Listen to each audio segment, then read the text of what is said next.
கடலை பற்றி என்ன ஆதரவு இல்லை. கடல்ல இதுதான கேவலம் நடந்துட்டு இருக்குது.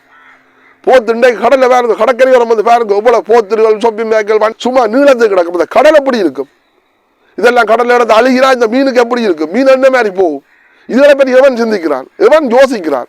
ஒரு யோசனையுமே இல்லை. இன்றைக்கு எங்கிருந்து அரசியல்வாதிகளும் அப்படித்தான். இன்றைய கேவலங்கிட்ட அரசியல்வாதிகள் இன்றைக்கு இனிமேத்தனும் ஒன்று கூடுறாங்க கொண்டு பாருங்க. ஒன்று கூடிய எங்கள்ட மக்கள்கிட்ட பிரச்சனை குரல் கொடுக்க நினைக்கிறாங்களோ. எங்கள்ட தமிழ் தேசியத்துக்காக யார் கதைக்கிறான்? நாங்கள் சுய உரிமையோட வாழ்றதுக்குரிய நடவடிக்கை யார் எடுக்கிறார்? ஒரு சரியான முறையில் ஒரு பிரதேச சபை ஒரு நகர சபையை சரியான முறையில் நிர்வகித்து ஆட்சி செய்ய முடியல. அவர் கூட்டிச்சிடணும், இவர் கூட்டிச்சிடணும். உங்களுக்கே பிடிபாடு, பதவி மேகம் பிடிச்சு பதவி ஆசை பிடிச்சு திருகிறீர்கள். இன்றைக்கு அவன் யாரோ சொல்றான் இவங்களுக்கு எப்படி தமிழீழம் கிடைக்கிறது, தமிழீழம் கொடுத்தா இவங்களை அடிபடி சாவாங்கன்னு சொல்லி. அது உண்மைதான். தமிழீழம் என்று பார்த்தா இப்போதே அடிபடி சாவிய. வடக்கு மாகாண சபை முதலமைச்சருக்கு பிரச்சனை, இந்தியாவில் உள்ளூராட்சியில் வந்து நகர சபையோ பிரதேச சபையோ அமைக்கிறதுக்கு அதுக்கு பிரச்சனை, அதுக்கு முரண்பாடு, அதுக்கு சண்டை. இதை விட கேவலம் உங்களுக்கு தெரியலையோ? உங்களுக்கு கேவலமாக தெரியலையோ?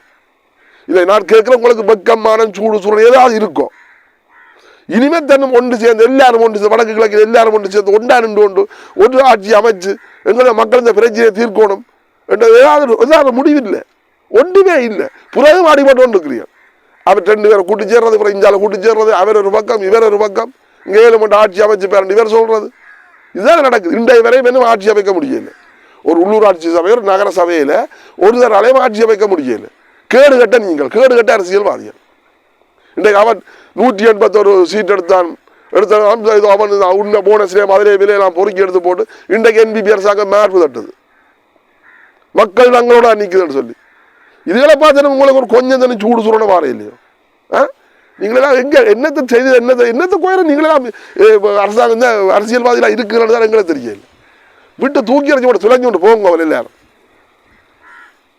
புதுசாக வாரவங்களையும் விட மாட்டீர்கள். நீங்கள்லாம் அதுக்கு இருக்கணும். மலட்டு கௌரவங்கள், கிழட்டு கௌரவங்கள் விட்டுட்டு வெளியே இருக்கோம். எல்லாரும் செய்யக்கூடியவரை விடுங்க, செய்யட்டுக்கு கேவலம் கட்டு ஒன்று போய்கிட்டு. இன்றைக்கு தமிழ் தேசியம் என்றாலே இன்றைக்கு மூடி மறைஞ்சு என்னென்னு இல்லாமலே போயிட்டுது.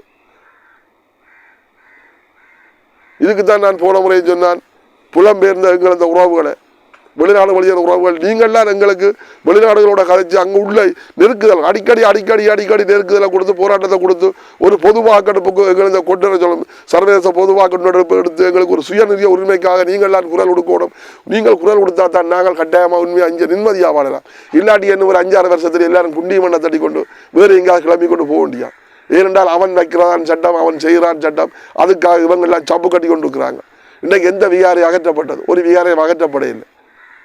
இப்படியே ஒவ்வொன்றாலையும் இவங்களை நெருங்கி கொண்டு வராங்க, எல்லாத்தாலையும் பிடிச்சி கொண்டு வராங்க.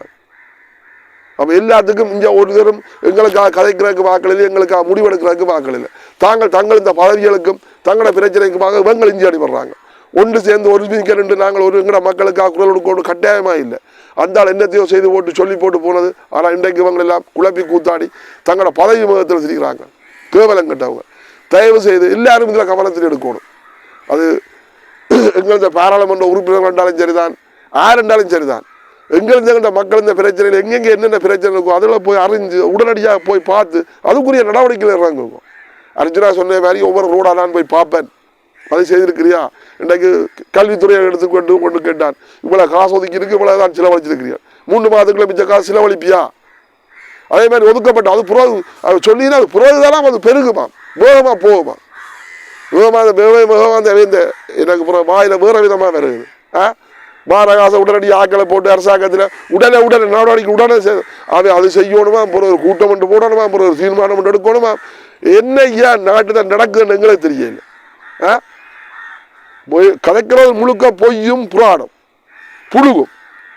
தயவு செய்து இனிமேல் எங்கட மக்களை பிரச்சனை எங்கட கடல் வளத்தை அழிய விடாமல் தயவு செய்து இந்த உள்ளூர் இழுவப்படையை நிறுத்தி உடனடியாக அதில் தடை செய்யப்பட்ட 92ஆம் ஆண்டு 2ஆம் இலக்க சட்டத்தில் தடை செய்யப்பட்ட தொழிலாளத்தையும் தடை செய்து எங்களது கடல் வளத்தை பாதுகாக்கக்கூடிய நடவடிக்கை எடுக்கும். அது பாராளுமன்ற உறுப்பினர் என்றாலும் சரிதான், நீதிவளத்துறை என்றாலும் சரிதான், கடற்தொழில் அமைச்சர் என்றாலும் சரிதான், யார் என்றாலும் சரிதான். இன்றைக்கு கடல் நாசமாக போய் கொண்டிருக்குது. அதை பற்றி சிந்திக்கிறதுக்கு யாருமே இல்லை.